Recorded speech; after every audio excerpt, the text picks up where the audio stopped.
말씀을 가지고 저희가 또 나누었죠. 오늘 이제 그 다음 말씀이에요. 모세가 이제 하나님께서 직접적으로 출애굽을 향한 사명을 받는 말씀이 오늘 저희가 이제 읽은 말씀이에요. 8절 말씀에 보면 내가 내려가서라고 기록이 되어 있습니다. 하나님께서 모세를 부르실 때에 모세에게 너는 이 출애굽의 사명을 감당을 해라라고 말씀하실 때에 모세에게 너는 이렇게 하라라고 명령만 하신 것이 아니라 8절 말씀에 보면 하나님께서 직접 내려가서 이렇게 말씀에 기록이 되어 있어요. 하나님께서 하신다는 거예요. 하나님께서 직접 애굽에서 그 백성들을 이스라엘 백성들을 끌어내신다라고 주님께서 말씀을 하신다는 거예요. 모세가 어떤 이런 과정 가운데서 본인 스스로 연약한 자임을 하나님 앞에 고백을 많이 했었죠. 그런데 하나님께서는 내가 한다. 하나님 여호와 본인 당신이 이 일을 감당을 한다라고 모세에게 말씀을 하고 계세요.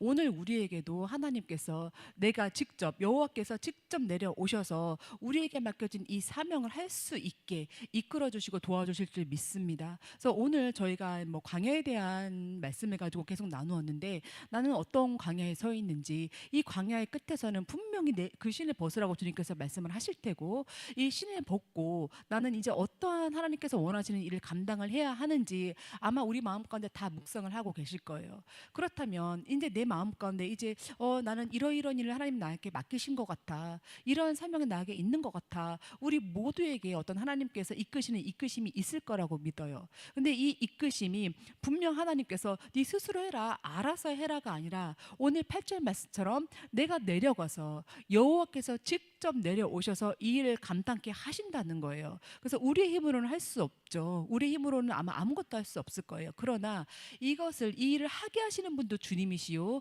이끄시는 분도 주님이시요 이 주님 앞에 우리의 모든 것을 내어 맡겨서 진정 모세처럼 하나님 앞에 쓰임 받는 또 저와 여러분이 되기를 소망을 합니다. 저를 통해 하나님께서는 어떤 은사 사역을 펼치는가 이거를 좀 여러분들과 함께 나누고 이게 또 보고 듣고 알아져야 하나님께서 또 원하시는 그 뜻을 알 수가 있고 중보자가 될 수 있고 합력자가 될 수 있는 거거든요. 그래서 사실 제가 이제 어떤 사역을 펼칠 때에도 좀 사람들이 보기에 주변 사람들이 보기에 좀 이질감이 없는 내역을 중심으로 사역을 참 많이 해왔던 것 같아요. 제 스스로도 이게 이상해 보이면 어떡하지? 뭐 혹시라도 이렇게 좀 시험거리가 되면 어떡하지? 이런 좀 조심함 속에 예민함 속에 확 풀어헤치지는 못했었는데 제가 차라리 이걸 설명을 드리고 나면 오히려 이것이 이해가 되고 저렇게 하는 것이라는 걸 알아지면 오히려 이것에 대해서 중보자가 다들 돼주실 수 있을 것 같다 이제 그런 마음이 들더라고요. 그래서 제가 오늘 좀 제가 가지고 있는 은사의 내역들과 이 은사에 가지고 있는 내역들을 가지고 어떻게 사역을 펼치는지 여러분들에게 처음부터 끝까지 이렇게 설명을 좀 드려보려고 해요. 먼저는 이제 저희가 통틀어서 은사라고 하면 뭐 아는 은사는 여러 가지 들어본 은사는 있잖아요. 근데 그 은사를 제가 종류별로 그러니까 좀 순서별로 조금 이제 구분을 해봤어요. 첫 번째는 그 영들 분별함의 은사 이렇게 제가 이제 첫 번째 은사를 말씀을 드리는데 이 영들 분별의 은사는 저희가 알다시피 모든 은사 중에 기초가 되는 거예요. 왜냐하면 이것이 어떤 흐름 가운데서 어떤 분별함 속에서 옳고 그름이 딱딱 나눠져야만 모든 사역이 진행이 되는데 이 영들 분별함의 은사가 없으면 사실 내가 가진 아무리 좋은 은사가 있다 할지라도 이것이 쓰여지기에는 부족하다.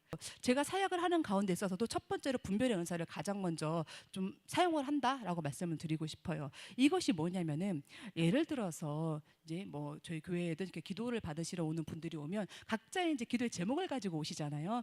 그럼 일단 환경의 제목 가운데 여러 가지 기도 제목을 이렇게 말씀을 하세요. 뭐 어떤 뭐 직장의 제목, 자녀의 제목, 뭐 건강의 제목, 이런 뭐 사명의 제목 이렇게 좀 가지고 오신 기도의 제목을 이렇게 설명을 해주시거든요.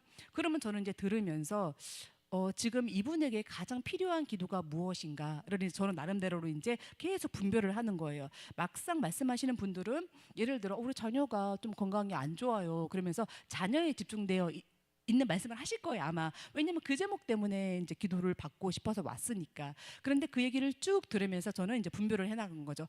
이거는 몇 번째 좀 나중으로 미뤄야 할 제목이구나. 아니면은 또 요거는 좀 앞서서 좀 기도해야 할 제목이구나라는 거를 이제 분별을 하면서 계속 가지치기를 좀 해나가요. 말씀을 쭉 들으면서. 그러다 보면은 결국에는 그 근원적인 제목 하나님께서 지금 이 시간에 기도를 하게 하시면 응답을 주실 텐데 가장 근원적으로 기도해야 될 첫 번째 제목을 찾는 거죠. 이제 핵심 제목. 그 이 자리에 기도받으러 온 분들 중에 핵심 제목, 그것을 찾아내는 게 분별이에요. 이분이 자녀의 제목으로 왔다 한들 저는 이 처음부터 자녀의 제목을 놓고 기도하지 않아요. 그냥 가장 근원적인 문제, 보통 가장 근원적인 제목이라 하면 나의 사명이라든가 결국 하나님과의 관계가 대부분 걸려 있거든요. 저는 8, 90% 이상이 이거에 걸려 있다고 봐요. 이런 여러 가지 환경의 제목을 가지고 오는 분들을 봤을 때, 그래서 저는 처음에 오신 분들이 기도를 이제 받고자 어떤 기도의 제목들을 말씀을 하시면 가장 먼저 핵심을 찾아내는 게 영 분별의 은사를 통해 가지고 이런 걸 분별을 해냅니다. 그래서 제 이제 기도를 이 말씀을 쭉 듣다가 아 이것이 핵심이구나라는 게 찾아지면 제가 그 핵심 기도의 제목을 가지고 이제 그렇게 좀 대화를 끌고 가죠. 이제 물어보면 질문을 그런 식으로 하면서 왜냐하면 이제 왔을 때는 이제 일단 나 자신의 문제가 급하기 때문에 사실 이런 걸 조금 돌아보기는 어렵거든요. 이거는 좀 우리에게 현실에 있어서 좀 낮은 문제예요. 설마 이게 나 자신과 하나님과의 관계 속에서 오는 걸까라고 생각을 하는 분들이 좀 많지는 않아요.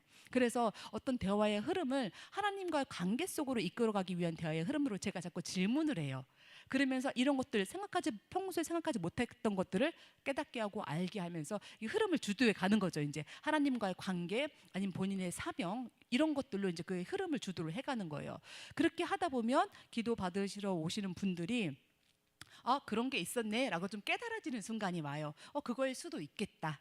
이 기도가 처음일 수도 있겠다라고 이제 깨달아지는 순간이 와요. 이것도 하나님이 도우셔야 돼요. 만약에 이것이 이제 분별이 안 돼가지고 저는 이제 분별을 하면서 이제 이분의 마음이 열리는지 열리지 않는지를 이제 봐가면서 또 질문을 하는 거죠. 아예 닫힌 분이라면은 질문을 많이 하고 제가 하나님께서 원하시는 답을 좀 끌어내기 위해 질문을 좀 계속하면서 스스로를 돌아볼 수 있게 계속 분별하면서 이제 그분에게 질문을 던지는 거예요. 그렇게 계속 질문을 던지다 보면 그래도 결국에는 이제 기도하면서 질문을 던지다 보면 결국에는 이제 이해를 하시게 돼요. 대부분은. 그래서 이것이 어쩌면 가장 먼저 된 어떤 제목이었구나라는 걸 알게 되는 때가 와요. 이제 그때는 이제 기도를 시작을 하는 거죠. 이것이 첫 번째 단계예요. 제가 생각하는 방식의 첫 번째 단계예요. 이렇게 끝나고 나면 두 번째는 이제 예언의 은사예요. 이게 분별이 좀 이렇게 되어지면 두 번째는 이 예언의 은사를 통해서 사역을 하는데 이 예언의 은사를 통해서는 어떤 그러니까 마음과 생각을 이제 열어야 되잖아요. 저를 처음 보러 오시는 분들도 있고 누구의 소개로 왔지만 막상 저에 대한 신뢰가 그다지 깊은 사이가 아닌 분들이 많잖아요. 기도 받으시러 오는 분들 중에. 그렇다면 기도를 해드리는 저와 어떤 신뢰관계가 형성이 되어야 되는 거예요. 먼저 이분은 진짜 하나님이 쓰시는 분이구나라는 어떤 신뢰관계가 형성이 되어야 되는데 이것을 예언의 은사를 통해 할 수가 있어요. 어떤 거냐면 예언의 은사를 통해서는 이제 하나님께서 알려주세요. 뭐 예를 들어 우리 진주가 혼자만 생각하고 있는 것이 있는데 제가 기도를 통해서 그거를 좀 알게 돼요. 또 뭐 보고 듣게 돼요. 그래서 그 얘기를 하게 되면 진주는 이거 말하지 않은 부분이고 나만 알고 있는 건데라면서 그 내 마음에 있는 깊은 그런 것들을 끄집어내는 거죠. 하나님이 알려주시는 거죠. 그러면서 이제 좀 이제 신뢰가 생겨요. 이분은 하나님께서 이런 것도 알려주시는구나 라면서 이제 신뢰가 조금 생겨요. 그렇게 하다 보면은 이제 조금 더 기도 받으시러 오는 분이 마음이 조금 더 열어지죠. 여기는 좀 믿을 만한 곳이구나. 그래도 이분은 하나님께서 알려주시는 분이구나 라면서 조금 이제 마음이 더 열어지죠. 이제 영도 열어지고 마음과 영이 함께 열어지는 거예요. 사실 이제 다들 기대를 하고 기도를 받으시러 오시죠. 그런데 처음에 오시는 분들도 물론 소망함 가운데 사모함 가운데 오시지만 이렇게 마음이 많이 열린 상태에서 오시는 분도 있지만 그렇지 않은 분들도 계시거든요. 그러니까 이 예언의 은사를 통해서 영을 열고 마음을 열고 이제 그 자신만이 알 수 있는 그 세밀한 거를 하나님이 알려주심으로 인해서 하나님이 일하신 걸 보여주시는 거죠. 이게 이제 어떻게 보면은 과거의 것을 끄집어낸다든가 현재의 것을 끄집어낸다든가 아니면 내가 알 수 없는 그 기도받으러 오시는 분의 가족관계의 내용들을 좀 끄집어낸다든가 이렇게 좀 그런 것들을 이제 예언의 은사를 통해서 해요. 그렇게 하다가 이 예언의 은사 속에는 결국에는 미래에 대한 하나님의 계획과 어떤 비전도 포함이 되어 있거든요. 근데 이것도 하는데 이것은 이제 나중에 좀 모든 것들이 이제 되어지고 난 후에 이제 좀 그때 또 예언의 은사를 다시 한번 이제 사용을 하는 거죠. 그렇게 해서 예언의 은사들이 중간에 이제 사용이 됩니다. 하나님께서 그렇게 쓰세요. 그 다음에는 세 번째가 이제 축사예요. 이 예언의 은사를 통해서 이제 어떤 그 상담받으러 오시는 분들의 그 뭔가 막 이렇게 영과 육이 열렸다고 하면은 이제 그 영들 속에 이제 어떤 것들이 자리 잡고 있는지를 봐야죠. 이제 그 가운데 어둠이 영이 있다면은 멸해야 되고 또 이런 것들을 통해 축사를 통해서 일을 해야 되는데 저는 이제 축사에 대해서는 참 말씀드릴 게 많아요. 근데 제가 많은 말씀을 참 못 드리는 게 이게 참 어떻게 보면은 이제 좀 이해할 수 없는 영역으로 여기시는 분들도 많이 있고 또 내가 경험해보지 않았기 때문에 다른 세계 얘기로 들릴 수도 있기 때문에 제가 좀 망설였는데 오늘은 축사에 대해서 조금 세밀하게 말씀을 한번 드려보려고 해요. 이 축사는 저는 처음에 제가 이제 어둠의 영에 사로잡혀가지고 이 어둠의 영을 해결하는 어떤 은혜 가운데 이런 은사를 받았기 때문에 저는 제 사역 가운데 축사가 좀 그래도 좀 많은 비중을 차지한다라고 여기고 있어요. 제가 처음에 그것으로 시작을 했는지 모르겠지만 그래서 이 어둠의 영의 어떤 일하는 내용들을 제가 해봐서 제가 잘 아는 거죠. 그 영들이 저를 어떻게 사로잡았는지 제가 이미 경험을 해봤기 때문에 그 세계를 너무나 잘 아는 거예요. 그래서 저는 축사를 할 때 진주야 미안해. 예를 들어 진주를 통해서 어떤 축사 사역을 한다고 하면 진주의 영의 사계 가운데 어둠이 분명히 있겠죠. 우리는 다 있어요. 다 있는데 그 어둠이 얼마나 자리를 차지하느냐의 문제인 거예요. 내 안에 그 어둠이 100% 차지한다면 진짜로 이 어둠이 확 드러나겠죠.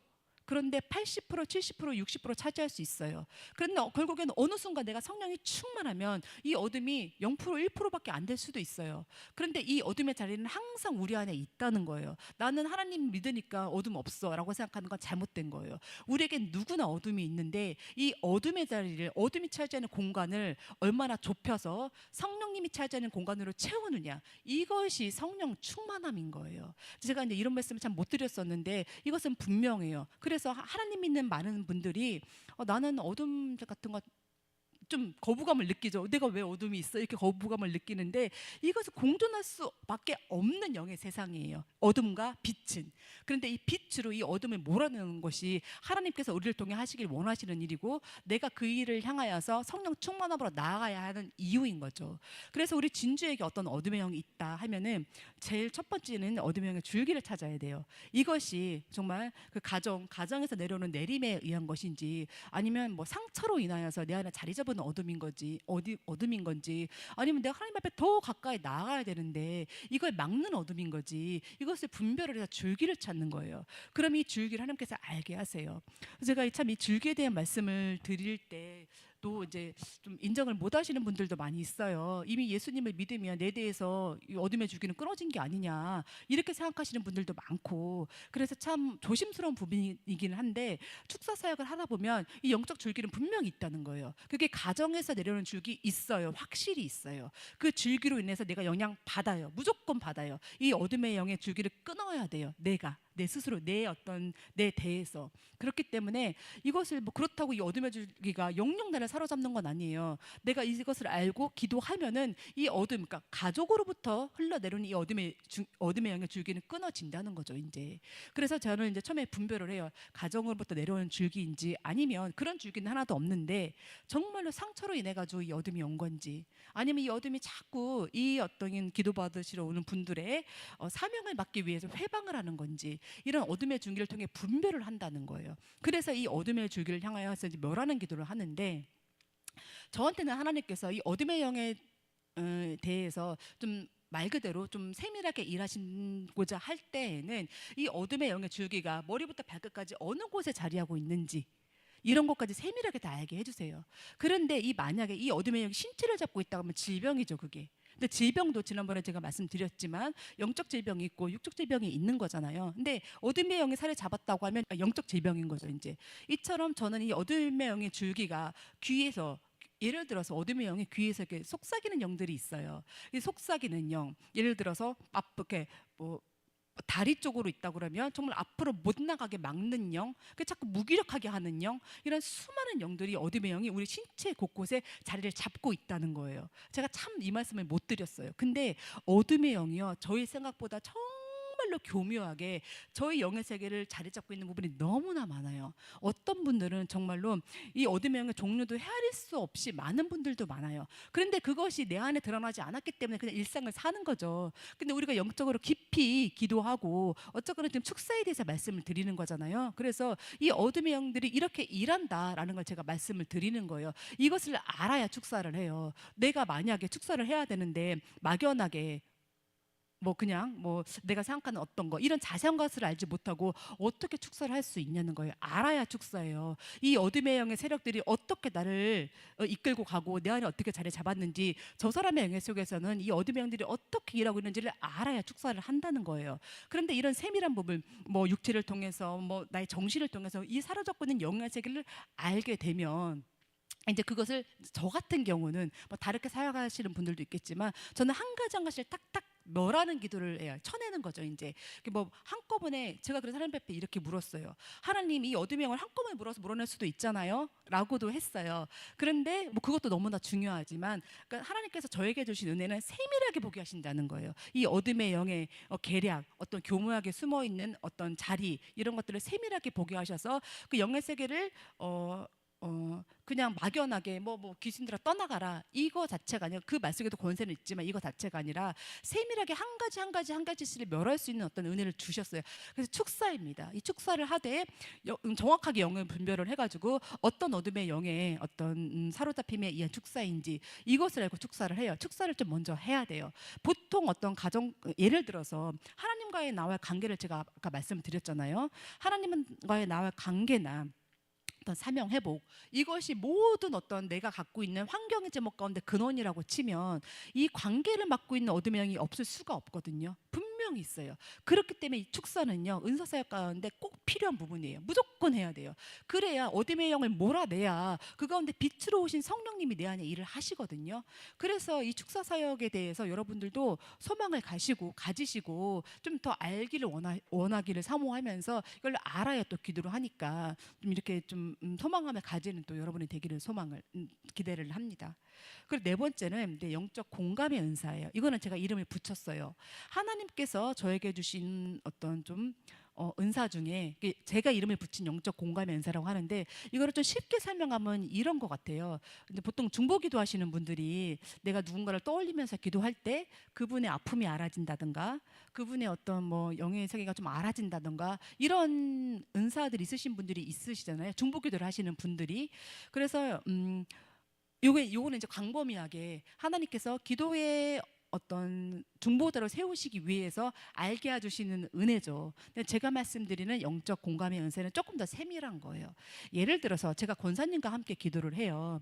그러면은 제가 권사님의 영과 저의 영이 좀 하나가 되는 거죠. 그래서 권사님의 영의 세계에서 흘러가는 기도를 제가 같이 거기에, 이해가 되시죠? 네. 권사님의 영의 세계 가운데, 권사님의 영이 이렇게 쭉 올라가는 줄기가 있다고 쳐요. 이 기도로 막 올라간다고 쳐요. 그러면 저의 영의 세계가 이 기도에 붙는 거예요. 그래가지고 권사님이 이렇게 올라가는 기도 속에 어둠의 영의 방해가 있다면 제 영의 한 줄기가 이 어둠의 영을 쳐내는 중보를 하는 거죠. 이제 나는 막 기도하잖아요. 그런데 이 기도가 처음에 저희가 이제 뭐 어떤 은사 사역 속에서 그냥 이 기도가 이제 막 어느 순간 되기도 하지만, 그래도 분명히 방해도 있고 내 생각도 들어오고 막 그 와중에 결단도 해야 되고 막 수많은 것들을 하나님께서 요구를 하세요. 이것은 이제 좀 어떻게 보면 짧은 우리 은사 사역 가운데 하나님께서 펼치시고자 하는 일이 있기 때문에 그 가정 가운데 하나님께서 이제 수많은 것들을 요구를 하시는 거죠. 근데 막상 이제 당사자는 이제 잘 모르죠. 아직은 처음이니까. 그렇기 때문에 제가 옆에서, 이 줄기의 옆에서 제 영을 세워놓고 계속 중보를 하는 거죠. 어둠의 영을 쳐내는 기도, 그리고 그 마음을 더 들여보면서 상처를 드러낼 수 있게 하는 뭐 기도, 혹은 그게 필요하다면, 아니면 사명 가운데 더 결단하는 기도, 이런 것들을 계속 중보하면서 옆에서 한 줄기를 제가 같이 따라가는 거예요. 그래서 어떻게 보면 권사님과 제 영이 하나가 되는 거죠. 권사님이 기도할 수 있도록 제가 옆에서 계속 도우면서 영과 영이, 저는 이렇게 공감이라고 표현을 했어요. 영과 영의 공감이 된다. 그래서 권사님의 영을 세우면서 하나님 앞에 가까이 갈 수 있도록 돕는 중보의 역할을 한다. 저는 이렇게 표현을 했어요. 근데 제가 이제 어떤 많은 은사자분들을 보면은 이제 예언까지는 참 잘 하시더라고요. 있더라고요. 예언이라는 것은요, 하나님께서 어느 순간 성령의 충만한 게 딱 부어주시잖아요. 그럼 그냥 말 쏟아져 나오는 거예요. 그냥 쏟아져 나와요. 내 생각과 내 의지와는 상관없이 그냥 막 쏟아져 나오는 거예요. 예언. 그러니까 예언은 가장 초보적인 은사라고 생각을 해요. 저는 이것은 어린 아이도 누구나 쓰면 다 할 수 있는 거예요. 저희가 실제로 초등학생들도 예언 다 해요. 하나님께서 충만하게 임하시면. 그래서 예언의 은사를 가졌다고 해가지고 이 사역을 할 수 있는 건 저는 아니라고 봐요. 예언의 은사는 말 그대로 어떤 진주가 왔을 때 궁금한 거 하나님이 이렇게 계획하신다, 이렇게 말씀하신다라는 거를 알려줄 수는 있어요. 그런데 그걸 통해서 회복이 일어난다던가, 그걸 통해서 영적 치유가 일어난다던가, 이런 치유들이 다 같이 일어나기에 턱없이 부족한 거예요. 예언 하나만은 못해요. 다 있어야 돼요. 그래서 우리가 예언의 은사를 사모를 하죠. 그렇다면은 이 예언의 은사 가운데 내가 이것이 진짜로 사역으로 이어지려고 하면, 그리고 만약에 저한테 우리에게 은사자로서의 사명이 있다면 이 모든 것이 다 있어야 은사 사역이 되는 거예요. 한 가지를 할 수 있겠죠. 부분적인 거예요. 이 부분적인 거는 절대로 이 다 할 수 있는 은사 가운데 속해서 어느 한 부분만을 드러내는 것이지, 이것으로 인하여 영혼의 변화까지 일어나기는 어렵다는 거예요. 그래서 제가 오늘 이제 영적 공감의 은사를 말씀을 드렸어요. 선포의 은사예요. 이 선포의 은사가 또 너무나 중요한데, 저는 기도를 하면서 이런 거 아까 말씀대로 영적 공감의 은사 말씀드렸죠. 권사님의 기도와 저의 기도가 하나가 되어서 막 동시에 흘러간다고 이제 쳐요. 그러면 이 과정 가운데 어둠의 영을 멸하는 기도가 선포가 되어야 돼요. 그리고 그 영이 열리는 선포가 또 되어야 돼요. 그리고 또 환경이 열어지는 선포가 되어야 돼요. 그래서 이 영적 공감의 은사 가운데 이 선포의 은사는 그냥 자연스럽게 딸려가는 거예요. 이 기도 속에서 선포의 은사가 없으면 어둠의 영 안 떠나요. 영적으로 그러니까 어떤 영의 세계가 열릴 수가 없어요. 하나님 영이 열어지게 해주세요로 중본을 할 수 있죠. 중보 기도를 할 수 있죠. 그런데 그 기도하려고 있는 거 아니잖아요. 선포해서 그 자리에서 즉시로 영이 열어지고, 그 영이 열어짐 가운데 하나님께서 일하심이 나타나고, 이렇게 돼야, 그러니까 저의 사역은 그래요. 그렇게 돼야 된다고 생각을 해요. 그래야 그 가운데서 회복이 일어나고 영적인 육적인 회복이 일어나는 거거든요. 선포는 진짜 반드시 필요한 선포 능력이에요. 이 선포를 통해서 어둠이 떠나고, 이 선포를 통해서 영이 열어진다는 거예요. 그래서 여러분 선포를 놓고 기도 많이 하세요. 선포는 절대 능력이 없으면 선포 못 합니다.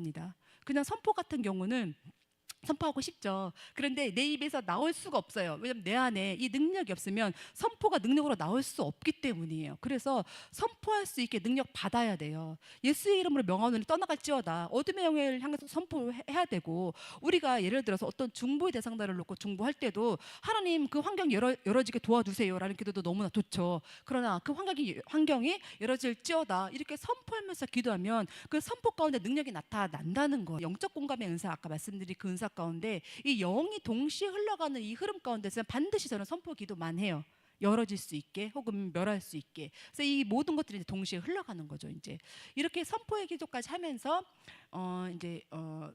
결국에는 이 영적 공감의 은사를 통해서 이제 한 사람이 세워지는 거죠. 영이 세워지는 거죠. 이것이 반드시 있어야 돼요. 앞서서 예언의 은사까지 간 것도 너무 중요하지만 거기서 끝난 것이 아니라, 어쨌거나 시간을 내서 저희 교회에 오셨잖아요. 시간을 내서 또 이렇게 하나님의 것을 사모해서 왔는데 그냥 가기엔 너무 아까워요. 이 시간을 통해서 무엇이든 하나님께서 주시고자 하는 은혜를 받아가야 되고, 또 저도 통로자로서 그 역할을 감당을 해야 되기 때문에 결국은 마지막에 이렇게 영적 공감의 은혜를 통해서 한 영이 세워져서 하나님 앞에 온전히 좀 세워지는 그 일까지 이루어져야 어떻게 보면 처음과 끝이 마무리가 되어지는 거예요. 그래서 저는 중간에 예언의 은사만 받고 가시는 분들은 그 영을 벌려놓고만 갔다 이렇게 여겨요. 그냥 시원한 거죠. 속은 하나님께서 그렇게 일하신데, 물론 그것조차 좀 받기 어렵죠. 예언의 은사를 받은 분들이 많지는 않지만, 그런데 저는 그렇게 좀 부분적인 걸 말씀드리는 게 아니에요. 처음부터 끝까지 열리는 순간부터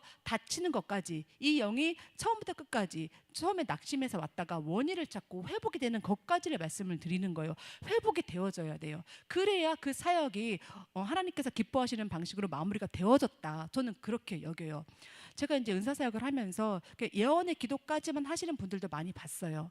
그런데 저는 처음에는 몰랐죠. 그런데 하나님께서 저에게 제가 어떤 하고 있는 사역, 이 영적 공감의 은사에 대해서 알게 하신 후로는, 이것은 하나님께서 나에게 주신 참 귀한 거구나. 그 예언의 은사로만 끝날 수 있는 알려주는 정보 전달자, 하나님께서 알려주시는 것에 정보 전달자로서의 역할도 너무나 귀하지만, 정보 전달뿐만이 아니라 어떻게 해야 되는지 세워주심과 동시에 어떤 능력과 은혜 가운데 그 영을 그 자리에서 돌이킬 수 있게, 회심할 수 있게 하나님께서 나에게 영적 공감의 은사를 주신 건 너무나 귀하다. 저는 그래서 이것이 좀 어떻게 보면 저만의 또 좀 귀한 사역이라고 생각을 해요. 하나님께서 저를 쓰시고자 하는 내용 가운데 이 사역이 저는 좀 이렇게 좀 처음부터 여는 것부터 이렇게 마무리된 이 사역들이 이렇게 좀 한 단계 한 단계 훈련을 많이 시켜주신 것 같아요. 저도 처음에는 모르고 그냥 어떻게 이제 끌려서 왔었거든요. 저는 처음에 은사 사역을 시작을 할 때 저를 이끄시는 목사님이 계시잖아요.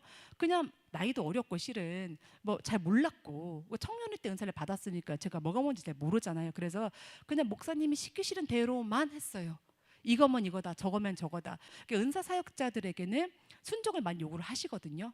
그런데 저는 순종을 하고 싶어서 하는 게 아니라 몰라서 했어요. 그냥 이렇게 하면 되는 거구나, 이렇게 하면 맞는 거구나, 그냥 이렇게 순종을 했어요. 그게 맞는 줄 알고. 근데 그게 은혜였던 거죠. 그러면서 중간에 좀 해찰할 일이 많이 없었어요. 왜냐면 저는 이제 잘 모르니까, 이렇게 해야만 되는 줄 알았으니까. 또 하나님께서 또 많은 것을 보게 하지도 않으셨어요. 이제 좀 말 그대로 나이가 있으신 분들은 생각이 좀 있으시잖아요. 신앙의 연륜이 있으시니까. 저는 청년의 때라 신앙의 연륜 자체가 없으니까 그냥 고지 그대로 그냥 스폰지처럼 딱 흡수를 하는 거예요. 저를 이끄신 목사님의 말씀에 따라서. 그래서 그냥 시키는 대로 이렇게 좀 따라왔던 것 같아요. 지금 20년이 다 됐죠. 이제 그냥 그렇게 흘러왔었던 것 같아요.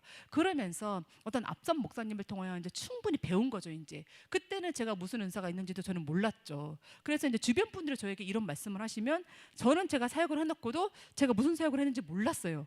모르겠더라고요. 내가 뭘 하는지.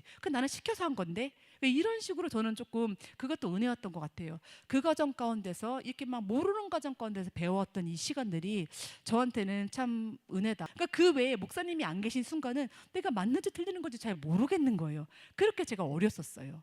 그런데 지금 돌이켜보면 참 그것이 은혜였다. 그래서 좀 체계적인 훈련을 받을 수 있었던 것 같아요. 아무래도 앞선 목사님이 저보다 이런 은사에 대해서 너무나 잘 아시니까 제가 잘 갈 수 있게 방향을 이끌어 주셨고, 그와 더불어 하나님께서 또 다른 데 해찰할 수 있는 눈과 귀를 막아주신 거죠. 그래서 목사님의 이끄심 가운데 참 훈련을 잘 받아온 것 같아요. 저의 사역, 또 하나님께서 저에게 주시는 은사는 무엇일까라는 부분들에 대해서 고민하고 저만의 어떤 이제 철학, 은사에 대해서 은사는 이런 것이다. 또 나를 통해 일하시는 은사는 또 이런 것이다라는 거를 제가 이제 세워가게 된 거죠. 그런데 저는 그래도 이렇게 제 머릿속에 정리가 되어지면서 이것을 설명을 할 수가 있겠더라고요. 글로도 쓸 수 있겠더라고요. 그래서 이것이 좀 그래도 하나님께서 주신 귀한 은혜다. 이렇게 저는 여기고 있어요. 그래서 이런 은사적인 부분에 대해서 설명을 해드리고 이해를 좀 시켜드리면서 함께 갈 수 있게 이렇게 우리 여러분과 함께하면 좋겠다. 제가 그래서 이 사명을 세우면서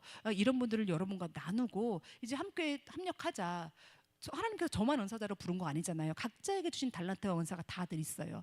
그것을 하나님께서 어떻게 쓰실지 나 자신의 사명도 세우고, 하나님께서 또 이렇게 기도회로 만나게 하셨으니 또 저를 통해서 하실 일들 가운데 합력자가 또 다들 되어주실 수도 있고, 그래서 제가 이거를 좀 설명을 해드리자라는 이제 마음이 들더라고요. 그래서 제가 좀 간략하게나마 이렇게 몇 가지 설명을 드렸어요. 저 같은 경우는 이렇게 사역을 하는 거죠. 이제 1단계에서 5단계, 거의 1단계에서 5단계로 이렇게 사역을 하는 거죠. 그 중에 한 가지가 빠지면 제가 봤을 때는 좀 마무리가 안 된 사역인 거죠. 이게 다 돼야 돼요. 그래서 여러분들도 이제 저는 이제 말 그대로 은사자를 부르셨기 때문에 이런 사역을 해요. 은사자라 함은 처음부터 끝까지 이렇게 열고 닫는 일을 다 할 수 있는 자, 이것을 위해 부르신 자가 은사자라고 생각을 해요. 그 위에 부분적인 것들은 은사자는 아니에요. 교회를 세우기 위해서 무언가 하나님께서 은사를 주셔서 어떤 사역을 하긴 하시지만 은사자로서의 사명은 아닌 거죠. 예를 들어 내가 예언을 할 수가 있어요. 그 예언을 가지고 나 혼자 기도하면 돼요. 누구에게 말하는 것이 아니라 나 혼자 기도하고 준비해서, 근데 또 때가 되면 하나님께서 혼자 사역을 한다기보다 붙여가지고 일할 수 있게 하시겠죠. 그래서 저는 어떤 많은 분들이 이렇게 예언의 은사 하나 있으면 나 은사자야, 아니면 뭐 축사 하나 하면 나 은사자야라고 여기는데 그건 아니라고 봐요. 너무나 부분적이에요. 은사자라고 할 수 없어요. 은사자는 우리 목사님처럼 분명히 그 사명 가운데 너는 이 일 해라라고 부르신 일인데, 예를 들어 우리 목사님이 막 공부도 뭐 학부 신학 공부도 하나도 안 하고 뭐 사역도 하나도 안 해보고 나는 목사야 이렇게만 있으면 그게 목사님이냐는 거예요. 아니라는 거예요. 은사자 은사는 하나부터 열까지 갖춰져서 이 일을 할 수 있을 만한 역량이 갖추어진 자, 이런 사람을 은사자라고 저는 생각을 해요. 그래서 굉장히 우리가 은사자라는 표현을 많이 쓰는데 이것도 저는 조심해야 될 부분 중에 하나라고 생각을 합니다. 그래서 이 은사에 대한 개념을 정확히 잡기를 원해요. 지금 이제 뭐 주변에서도 보면 은사에 대한 부분들을 관심도 많으시고 또 이제 뭐 기도를 받고 싶으신 분들이라든가 이런 분들도 계시는데, 그래서 이제 그런 분들이 찾아갈 때 좀 잘못된, 어떻게 보면 좀 한쪽에만 치우친 은사하시는 분들을 만났을 때 생기는 좀 부작용이라면 부작용, 악한 영향들이 굉장히 크다는 거예요. 그래서 본인이 은사다라고 생각하고 이런 은사를 펼쳤을 때에 나타나는 어떤 결과에 책임은 본인이 져야 되는 거예요. 하나님이 절대 안 져주세요. 그래서 은사를 가졌다고 여기시는 분들은 절대 이 말하는 것이나 사람을 세워가는 것에 있어서 조심하고 또 조심하셔가지고 하나님께서 원하시는 것이 무엇인지를 분별을 정확히 하셔야 돼요. 하나님께서는요, 한 영혼을 죽이는 일, 예를 들어서 나는 이것이 맞다라고 응답을 받아가지고 예언의, 말 그대로 예언처럼 누군가에게 어떤 예언의 은사를 좀 드러냈다고 쳐요. 이제 그런 분들도 계시잖아요. 그런데 그것이 하나님께서 보시기에 옳은 일이 아니었다 하면 그 영혼에 대한, 그 잘못 사역한 그 일에 대한 책임을 누가 지냐는 거예요. 본인이 지는 거예요.